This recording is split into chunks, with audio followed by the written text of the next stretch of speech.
Hello, this is Knut, and I'll show a process video of painting this. The magic mermaid and scared dog. Maybe she's healing it or something, I don't know. First, I did this sketch and I refined it. The main difference is I gave her this flowy hair. And then the lines. For the line art I used this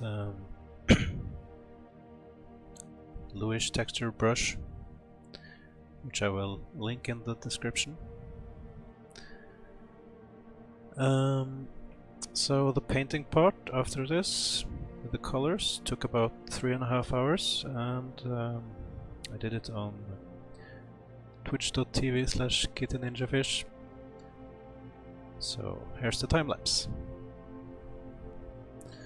So I fill in the colors with the paint bucket tool, different layers for different parts.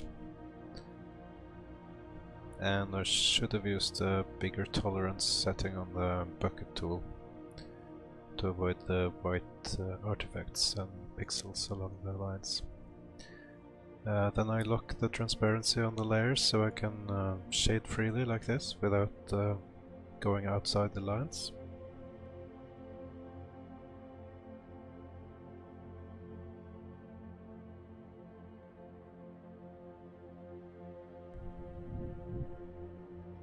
For the hair and fish scales, I vary the hue a bit, seaweeds too, just to make it more interesting.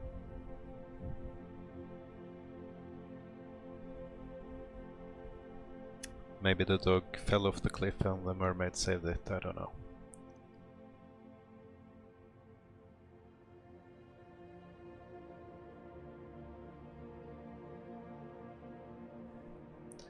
Adding some pink rim light to it from the magic sphere.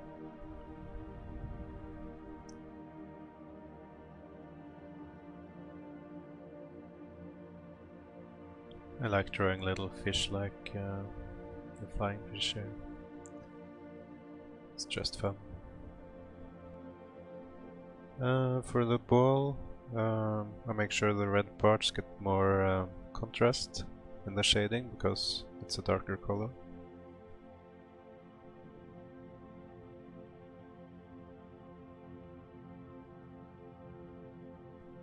Here I'm just coloring the lines to a darker version of the fill color.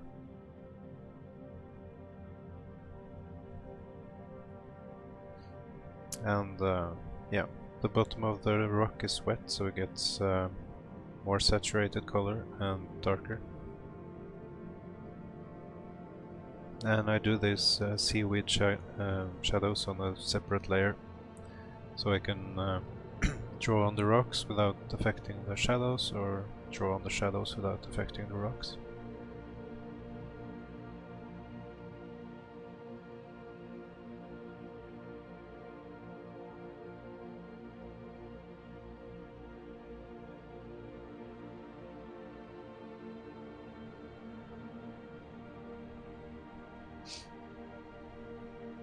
And here I'm fading out the farthest parts of the shadows because shadows get weaker and blurrier over distance, is the idea.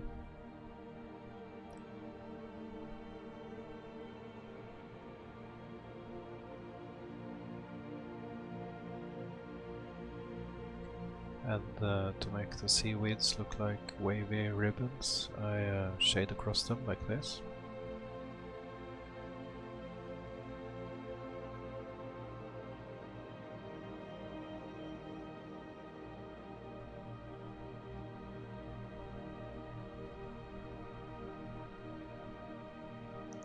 Here I'm using some oval guides to make the face more symmetrical.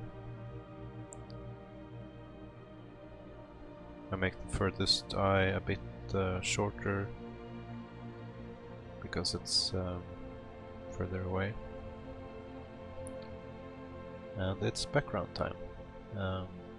Background will have little contrast and saturation to make the characters in front stand out more.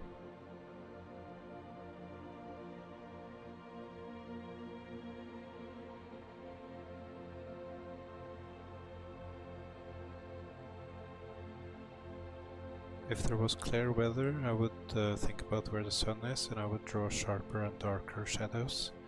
But as it's kinda overcast, I don't have to worry about the light direction.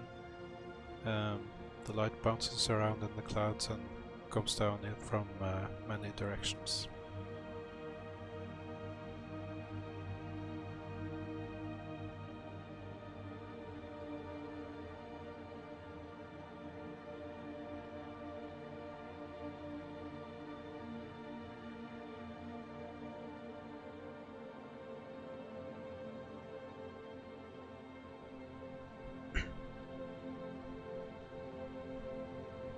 So I make a circle selection here and fill it with pink, and set to overlay, and I erase a lot of the middle part to make it more look like a transparent sphere, sort of a Fresnel effect. It's not very pronounced in this case, but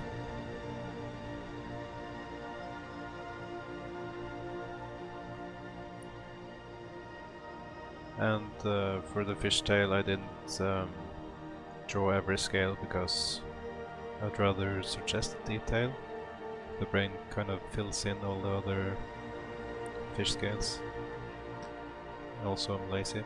Here I'm doing the hair shadow on a different layer, just so I don't have to worry about the hue of the different strands of hair.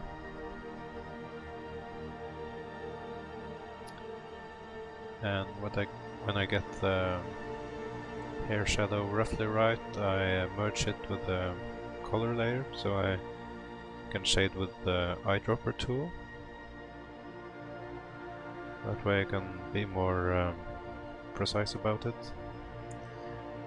And you can see the white pixels I was talking about because of the low tolerance I used for the bucket tool.